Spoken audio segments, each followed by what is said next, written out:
What is up, guys, and welcome to the South Coast. On today's episode, we're going to be getting into some spring cleaning, doing some leaf blowing, pressure washing, things like that here at the house. Just trying to get cleaned up, ready for the spring, ready for the summer, regardless of what we're going to be doing with this coronavirus that's going on. So, y'all stay tuned. We're going to bust out the pressure washer, get it started up, and get to work.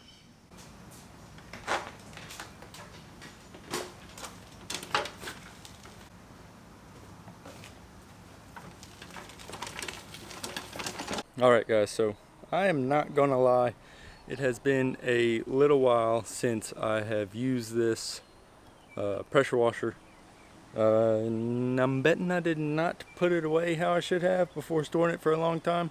Pretty sure I left gas in it, pretty sure I left gas in the carburetor bowl, so we are gonna see what it's gonna take to get this thing started. Hopefully it fires right up because I use non-ethanol fuel, but it's still been a bit since I've started it up, so we'll see what happens.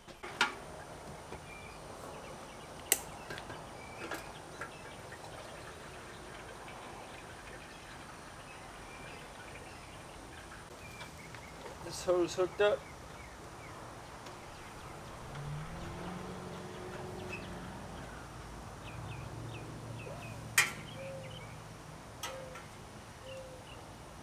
Check this oil before we get it started.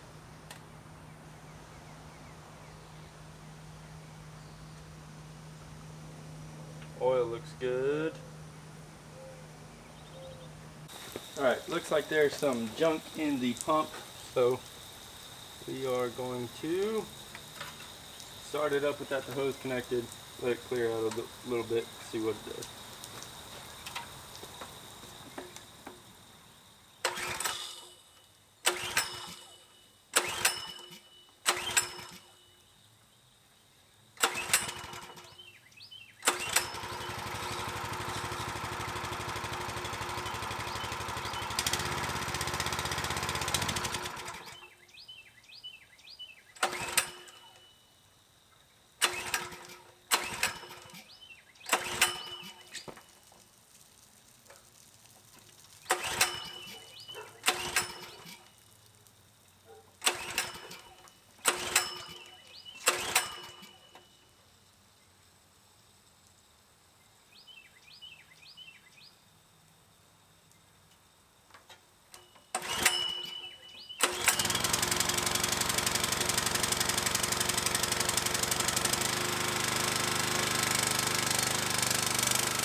What is up, guys? It is the next morning.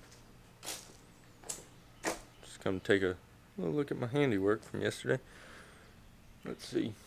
So, we got everything pressure washed. The main goal was to get the thick grime and algae and stuff off the concrete. Do a little bit on the house. So, that's what we did. It turned out pretty good. So all of this used to be black, basically, and it turned out good. Come out this morning, already got leaves and pollen and stuff falling down from this live oak we got here, but you know, it is what it is. But yeah, I'm very surprised that pressure washer started up as easy as it did, with it being sitting up for a while, and I did not drain the gas out of it or run it out of the carburetor when it died, or when I shut it off last time. I just hit the kill switch and it shut down. So this year I went ahead and just turned the fuel valve off, let it run out of the carburetor. There's a little bit left in the tank, not a ton, but like I said, I only use E85, or not E85. I do not use E85. I only use ethanol free in my small engines, and that little Kohler engine's a good engine. I haven't had any issues with any piece of Kohler equipment. I think they're sort of obviously they're not on the level of like the Honda small engines, but they're pretty good. I really like those Kohler engines. So anyway, guys, that's what we got done. Got this porch cleaned up also, which was good because it was pretty nasty on these walls in here. But anyway, guys, I hope y'all enjoyed this video. If you did, hit that thumbs up, click that subscribe button if you haven't already, and leave me some comments. Let me know what you think. Anyway, y'all stay safe out there with this virus going around, and I hope y'all have a good one. We'll catch you next time down here on the South Coast.